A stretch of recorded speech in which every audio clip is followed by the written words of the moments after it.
فرزند زہرا یہ حالات برے ہیں۔ کاشانۂ بصیرت ویب سائٹ، واٹس ایپ اور یوٹیوب چینل پر مشتمل ایک ایسا مکمل پلیٹ فارم جس پر محروم بصارت کے لیے بالخصوص اور تمام افراد کے لیے بالعموم سینکڑوں کی تعداد میں مستند اسلامی کتب دستیاب ہیں۔ لہذا گزارش ہے کہ آپ اپنی ذمہ داری نبھاتے ہوئے کاشانۂ بصیرت کی ویب سائٹ کو وزٹ، واٹس ایپ چینل کو فالو اور یوٹیوب چینل کو سبسکرائب کرنے کے ساتھ ساتھ بیل آئیکن کو پریس کیجئے تاکہ آپ علم کے حصول کے ساتھ ساتھ مذہب اہل بیت کی اشاعت میں بھی اہم کردار ادا کرتے رہیں۔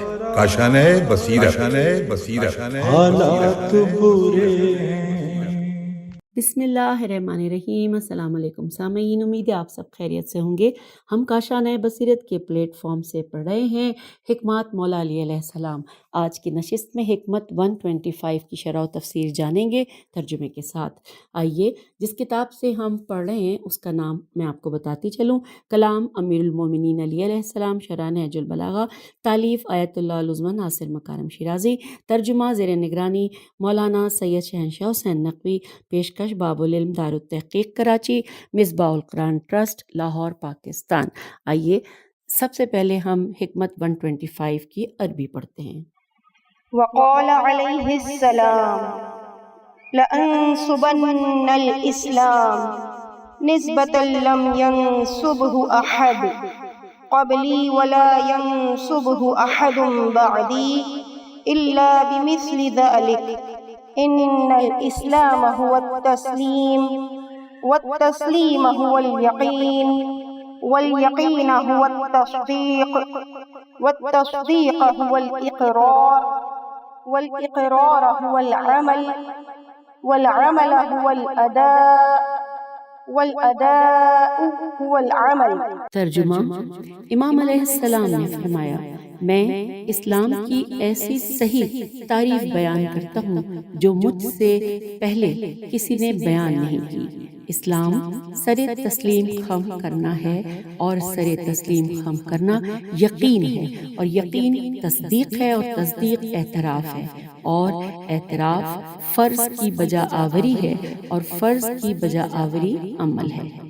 سامعین، ترجمے کے بعد آئیے حکمت کی سند پڑھتے ہیں۔ لکھا ہے مصادر نہج البلاغہ کے مؤلف کے مطابق یہ حکمت آمیز ارشاد آپ حضرت علیہ السلام کے ان معروف ارشادات میں سے ہے جو سید رضی رحمہ اللہ نے سے بھی پہلے بہت سی کتابوں میں نقل ہوئے ہیں، کہیں سند کے ساتھ اور کہیں روایت مرسلہ کی صورت میں۔ من جملہ کلینی رحمہ اللہ نے اسے سند کے ساتھ اصول کافی کی دوسری جلد میں ذکر کیا ہے، جبکہ شیخ صدوق رحمہ اللہ نے امالی معانی الف میم عین الف لام چھوٹی، یہ سب سے پہلے لکھا ہے امالی، پھر ہے معالی، اور پھر لکھا ہے معانی الاخبار میں۔ احمد بن محمد بن خالد برقی نے محاسن میں، اور علی بن ابراہیم نے اپنی تفسیر میں اسے نقل کیا ہے۔ ان روایات میں سے بعض میں کچھ اضافے بھی دیکھنے کو ملتے ہیں۔ سید رضی رحمہ اللہ کے بعد بھی ایک گروہ نے اس ارشاد کو اپنی کتابوں میں ذکر کیا ہے۔ حوالہ نوٹ کیجیے مصادر نہج البلاغہ جلد 4 صفحہ 112 اور 113۔ اسی طرح جو لوگ سید رضی سے پہلے کے تھے ان میں سے ابو الفتح کراچگی، کاف ر الف جیم کاف چھوٹی ہے، کراجکی نے معادن الجواہر میں، اور مشہور سنی عالم حلوانی نے نزہۃ الناظر میں اس روایت کو کچھ اختلاف کے ساتھ نقل کیا ہے۔ یہ اس بات کا پتہ دیتا ہے کہ اسے کسی اور ماخذ سے لیا ہے۔ اور اب آئیے اس کی شرح و تفسیر جانتے ہیں۔ ہیڈنگ ہے اسلام کا حقیقی تعارف۔ لکھا ہے امام علیہ السلام اپنے اس جامع اور حکیمانہ کلام میں اسلام کی حقیقت کو اس انداز سے پیش کرتے ہیں کہ جو آپ علیہ السلام سے پہلے کسی نے نہیں کیا۔ چنانچہ آپ علیہ السلام فرماتے ہیں کہ میں اسلام کی ایسی صحیح تعریف بیان کرتا ہوں جو مجھ سے پہلے کسی نے بیان نہیں کی ہے۔ اور اس کے بعد اپنا کلام جاری رکھتے ہوئے پے در پے 6 جملوں جن میں سے ہر ایک اپنے ما قبل جملے سے بڑی خوبصورتی سے جڑا ہوا ہے اور اس کے ضمن میں روح اسلام کی حقیقت کو مولا کھول کر بیان فرماتے ہیں۔ پہلے جملے میں فرما رہے ہیں کہ اسلام سے مراد حکم خدا کے آگے سر تسلیم خم کرنا ہے، یعنی خدا اور رسول صلی اللہ علیہ وآلہ وسلم چہارد معصومین علیہ السلام کے حکم پر سر تسلیم خم کرنا، نیز عقل و فطرت کے حکم کو تسلیم کرنا۔ سورہ آل عمران آیت 83 میں ارشاد ہوتا ہے کہ حالانکہ جو فرشتے آسمانوں میں ہیں اور جو لوگ زمین میں ہیں، سب نے خوشی خوشی یا زبردستی اس کے سامنے اپنی گردنیں ڈال دی ہیں اور بالآخر سب اسی کی طرف لوٹ کر جائیں گے۔ سورہ آل عمران آیت 83۔ آگے چلتے ہیں، دوسرے جملے میں مولا فرما رہے ہیں کہ تسلیم سے مراد وہی یقین۔ اب دیکھیے کہ لکھا ہے کہ کیونکہ ایمان و یقین کے بغیر تسلیم حاصل نہیں ہو سکتی۔ در حقیقت تسلیم یقین کے لوازمات میں سے ہے۔ یہاں امام علیہ السلام لازم و ملزوم کو ایک ہی شے شمار کرتے ہوئے فرماتے ہیں کہ تسلیم سے مراد وہی یقین ہے۔ تیسرے جملے میں فرما رہے ہیں مولا کہ اور یقین تصدیق ہے۔ اب یہاں پر تصدیق سے مراد وہ علم ہے کہ جو یقینی مقدمات سے حاصل ہوتا ہے، اور جب تک یہ علم حاصل نہ ہو جائے یقین حاصل نہیں ہو سکتا، اور جب تک یقین حاصل نہ ہو تسلیم جو روح اسلام ہے وہ بھی حاصل نہیں ہوگی۔ در حقیقت جس اعتقاد کو ہم یقین سے موسوم کرتے ہیں اور اس عمل کا نتیجہ ہے جو تصدیق کی صورت میں سامنے آتا ہے۔ اس لائن کو دوبارہ پڑھتے ہیں کہ در حقیقت جس اعتقاد کو ہم یقین سے موسوم کرتے ہیں وہ اس عمل کا نتیجہ ہے جو تصدیق کی صورت میں سامنے آتا ہے، اور حقیقت میں تصدیق و یقین بھی لازم و ملزوم ہے، یعنی امام علیہ السلام نے ان کے شدید تعلق کی بنا پر ایک ہی شمار کیا ہے اور فرمایا ہے یقین وہی تصدیق ہے۔ چوتھے جملے میں مولا فرما رہے ہیں کہ اور تصدیق اقرار ہے۔ اب یہ اس بات کی طرف اشارہ ہے کہ صرف تصدیق قلبی کافی نہیں ہوتی بلکہ زبان سے اس کا اقرار بھی ضروری ہے، یعنی شہادتین جو ارکان اسلام میں ہیں ان کی صورت میں زبان سے ادا ہو۔ یہی وجہ ہے کہ جب تک کوئی شہادتین کا اقرار نہیں کرتا مسلمان شمار نہیں کیا جاتا۔ پانچویں جملے میں امام فرماتے ہیں کہ اور اقرار عمل ہے۔ یہاں لفظ ادا سے مراد احساس ذمہ داری اور عمل کی انجام دہی کے لیے پختہ عزم کرنا ہے، کیونکہ اگر اقرار دل کی گہرائیوں سے ہو تو فرائض اور ذمہ داریوں کی انجام دہی کے لیے آمادگی حاصل ہو جائے گی۔ اگر ایسا نہ ہو تو اقرار جھوٹا قرار ہوگا۔ دوبارہ پڑھتے ہیں اس لائن کے کہ اگر ایسا نہ ہو تو اقرار جھوٹا اقرار ہوگا۔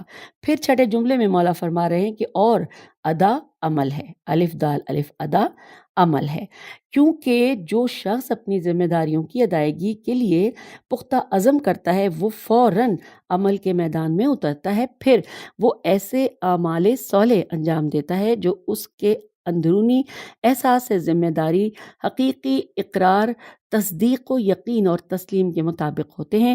یہاں امام علیہ السلام کی گفتگو حقیقی اور واقعی اسلام سے متعلق ہے جو انسان کے دل کی گہرائیوں میں سرایت کر جاتا ہے اور یکے بعد دیگرے اس کے آثار ظاہر ہونے لگتے ہیں۔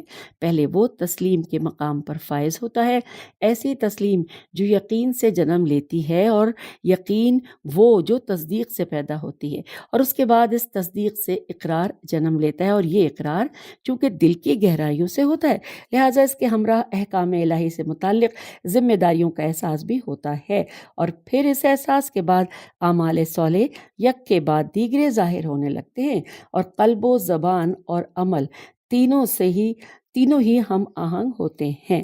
پس جو لوگ شہادتین کا اقرار کرتے ہوئے ایمان لائیں لیکن عمل میں کوتاہی کریں تو یقیناً وہ بھی مسلمان ہیں، وگرنہ اکثر مسلمان اسلام سے خارج ہو جائیں گے۔ البتہ ان لوگوں کا اسلام کمزور اور نچلے مرتبے میں ہے، اور جو کچھ امام علیہ السلام نے اس جامع کلام میں فرمایا ہے وہ ایمان کے کامل اور بلند درجات ہیں۔ اسی سے ملتے جلتے معنی دیگر اسلامی روایتوں میں بھی آئے ہیں جن میں عمل کو ایمان کا معیار قرار دیا گیا ہے۔ کتاب غرر الحکم میں امیر المومنین حضرت علی علیہ السلام کی ایک حدیث میں یوں آیا ہے، مولا فرماتے ہیں کہ اللہ تعالیٰ کے نزدیک شرف و مرتبہ اچھے اعمال کے مطابق ہوتا ہے، نہ کہ اچھی گفتگو کے مطابق۔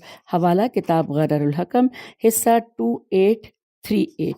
آئیے آگے چلتے ہیں۔ لکھا ہے اسی کتاب میں ایک اور حدیث میں ارشاد ہوتا ہے کہ عمل ایمان والے کا شعار ہے، اور یہاں پہ حوالہ نوٹ کیجیے، غرر الحکم حصہ 2777۔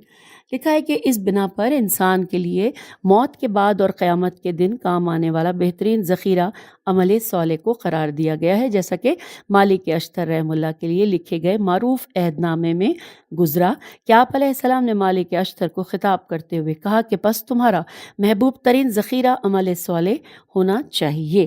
حوالہ نہج البلاغہ مکتوب 53۔ پس جو لوگ صرف اسلام کے نام پر ہی اکتفا کرتے ہیں، یا صرف قلبی اور زبانی ایمان پر قناعت کرتے ہیں، یا فقط بعض ظواہر اسلام کے پابند ہوتے ہیں، وہ حقیقی اسلام سے دور ہیں اور گمراہ ہو رہے ہیں، جبکہ وہ سمجھتے ہیں کہ وہ حق پر ہیں۔ 113ویں حکیمانہ ارشاد میں بھی اس مطلب پر تاکید ہوئی تھی۔ چنانچہ امام علیہ السلام نے فرمایا کہ عمل صالح جیسی کوئی تجارت نہیں ہے۔ جو کچھ یہاں بیان ہوا سامعین، اس کی بنا پر ان 6 جملوں میں خبر کا مبتدا پر محمول کرنا بعض جگہوں پر حقیقی ہے اور بعض جگہوں پر مجازی، یعنی لازم و ملزوم کا ایک دوسرے پر محمول کرنے کے قبیل سے ہے۔ تو یوں ہم نے حکمت 125 مکمل کر لی۔ اجازت دیجیے، خدا حافظ۔